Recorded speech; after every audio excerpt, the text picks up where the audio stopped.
ஸ்ரீமதே ராமானுஜாய நமः. ஸ்ரீ கோதாதேவியே நமः. மார்கழித் திங்கள் மத நிறைந்த நன்னாளால் நீராடப் போதிவீர் போதுமனோ நேழியீர் ஷீரமலகுப்பாயடி செல்வஸ்வர வீறுகால் கூறுவேடு கொழிந்ததும் நந்தகோபன் குமரன் ஏரானந்த கண்ணி யசோதை இளம் சிங்கம் கார்மேனி செங்கல் கதிர்மனையின் போல முகத்தான் నారాయణ నమక్కే పరై తరవాన్ పారోత్పుగషు పరిందేలోరెంబావాయ్. ఇది పాశురం. ఈ పాశురానికి అర్థం సూక్ష్మంగా మనం చెప్పుకుందాం. ఏంటంటే క్షీరమంగం సిరి సంపదలతో తొలతూగుతున్నటువంటి ఆయప్పాణి రేపల్లిలో ఉన్నారా పరమాత్మ. శల్వం శరీరఘాల్ మనోజ్ఞత రూప సౌందర్యాల సౌభాగ్యవంతమైనటువంటి ఉండు ఓ యువతీలారా. అంటే వాళ్ళకి సౌభాగ్యం ఉంది, సౌభాతృత్వం ఉంది, ఇవన్నీ కూడా కలిగినటువంటి ఓ యువతలారా అనేసి పరమ విలక్షణమైనటువంటి పరమాత్మని మనము అర్థిద్దాము. కాబట్టి నాతో రండి అనేసి పిలుస్తుందన్నమాట. దీనికి మనకు చెప్పినటువంటి పూర్ణమైనటువంటి అభిప్రాయం ఏంటంటే సర్వసమృద్ధితో రేపల్లిలో నివసించుతున్న భాగ్యవంతులారా, బాలికలారా, విచక్షణ అధికార భూషణాదులు ధరించినటువంటి వాళ్ళు. అంటే ఇక్కడ మనకు తెలుస్తున్నది ఏంటంటే గోదాదేవి ఉద్భవించినటువంటి పట్టణంలో సమస్తమైనటువంటి సిరి సంపదలు ఉన్నాయి అని మనకు మొట్టమొదటగా తెలుస్తుంది. దానిలో అందుట్లో స్త్రీలు ఏంటరా అంటే రకరకాలైనటువంటి ఆభరణాలకి ఎక్కువగా మక్కువ చూపుతూ ఉంటారు. అనేక రకమైనటువంటి ఈ యొక్క మొహానికి కావాల్సినటువంటివి కూడా చక్కగా తయారు చేసుకుని వాటిని అద్దుకుంటూ ఉంటారు. తద్వారా వాళ్ళ ముఖ కమలికలు ఎప్పుడూ కూడా వికసించిన పద్మం వలె ఉంటాయి అన్నమాట. దానికి కావాల్సినటువంటి దాన్ని ఇక్కడ ఆండాళ్ళు చెబుతున్నారు. మనమందరం కూడా ఐశ్వర్యవంతులు. ఎందుకనంటే భగవన్నామ సంకీర్తన చేయటానికి మనమందరం కలిసి వెళుతున్నాం కాబట్టి ఈరోజు ఏంటంటే మనకన్నా మించినటువంటి ఐశ్వర్యమైనటువంటి వాళ్ళు ఎవరూ లేరు అనేసి మనకు తెలుస్తుందన్నమాట. అట్లాగే నాసిత నర్మదా అన్నట్లుగా అక్కడైతే ఇదివరకటి కాలంలో నర్మదా నదిలో ఇక్కడ స్నానమాచరించి వాళ్ళు కృష్ణుణ్ణి అనుభవించారని తెలుస్తోంది. కానీ ఇక్కడ మనకు వటపత్ర సాయి దగ్గర ఉన్నటువంటి కోనేరులో ఉదయాన్నే నిద్రలేచి స్వామిని అర్చించటానికి చక్కగా తమకు ఉన్నటువంటి ఆభరణాలు ధరించి పట్టు చీరలు ధరించి అందరూ కూడా వస్తే మనమందరం పోయి వటపత్ర సాయిని మనం అర్చిద్దామని. దీనిలో విశేషం ఏంట్రా అంటే ముఖ్యంగా ఈ యొక్క దేహానికి సంబంధించినటువంటి అలంకారం అన్నటువంటిది ప్రధానంగా చెబుతుంది. అయితే దేహానికి సంబంధించిన అలంకారం ఎంత ప్రధానమో అంతకన్నా ప్రధానము ఇక్కడ లోపల ఉన్నటువంటి జీవుడి యొక్క సౌందర్యం అని కూడా తెలుస్తుంది. అంటే జీవుణ్ణి పరిశుద్ధంగా చేసుకోవటానికి మనం పరిశుద్ధమైనటువంటి ఆలోచనలు పెట్టుకోవాలి. ఇక్కడ ఏమవుతుంది, శుభ్రంగా తలస్నానం చేసి ఉదయాన్నే తిరువృద్ధపుండు ధారణ చేసి మంచి వస్త్రాలు కట్టుకుని అమ్మవారి యొక్క ప్రార్థన చేస్తూ తమకు ఉన్నటువంటి తమ శక్తి కొలది ఆభరణాలు ధరించి స్వామి సన్నిధికి వెళుతున్నాం. ఇక్కడ ఏంట్రా అంటే గొప్పతనం శరీరం పరిశుద్ధమైతే కానీ ఆత్మ పరిశుద్ధత కాదు.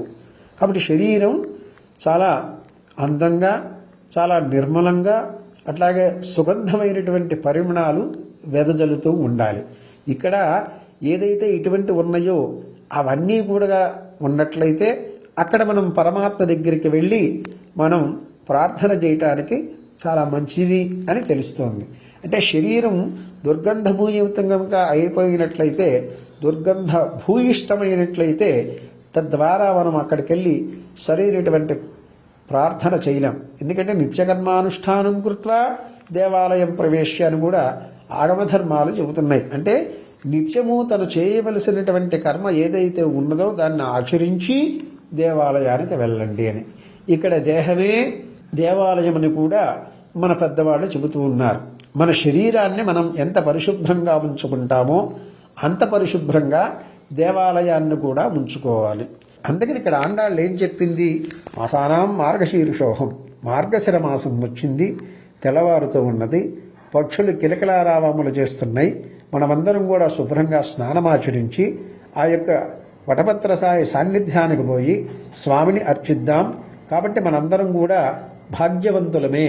ఏమిటిక్కడ భాగ్యం అంటే ఏదో ఆభరణాలు వేసుకున్నంత మాత్రాన భాగ్యము కాదు.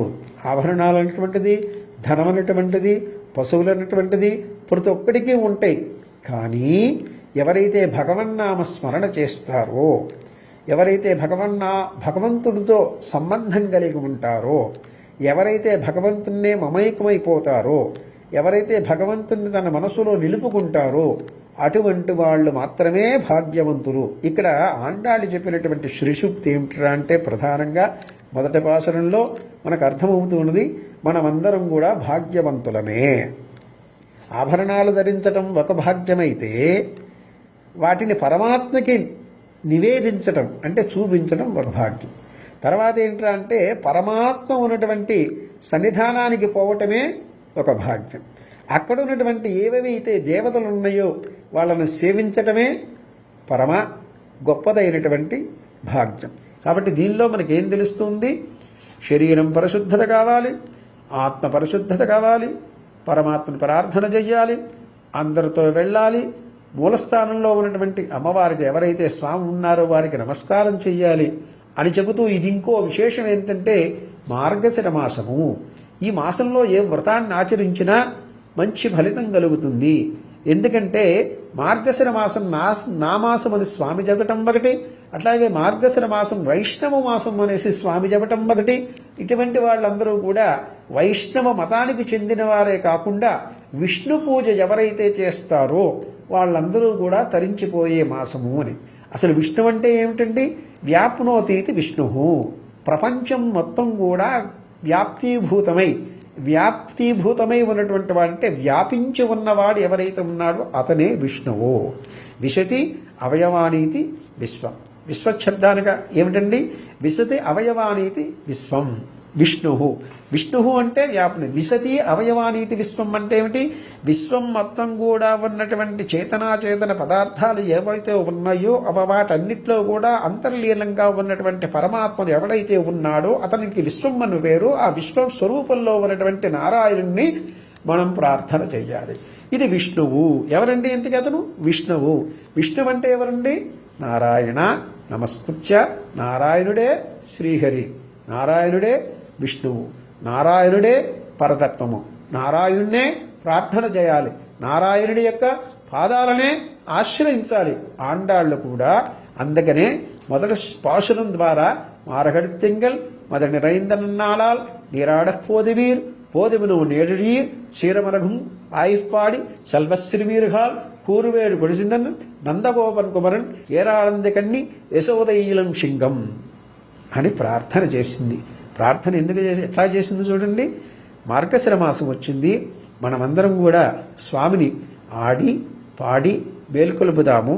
అట్లాగే మనకు సామీప్యము, సాహిత్యము, సారూప్యము, సాహిత్యాలు కలిగినటువంటి పరమాత్మ మనకు అతి దగ్గరగా ఉన్నటువంటి కృష్ణ పరమాత్మని మనం ప్రార్థన చేద్దామనేసి నారాయణనే నమక్కే పరైతరవాన్ పారోజుపగుడు పడిందేలో రెంబావాయ్ చాలా చక్కగా ఆవిడ వర్ణించిందనమాట. అటువంటి నారాయణుని మనం ప్రార్థన చేయాలి.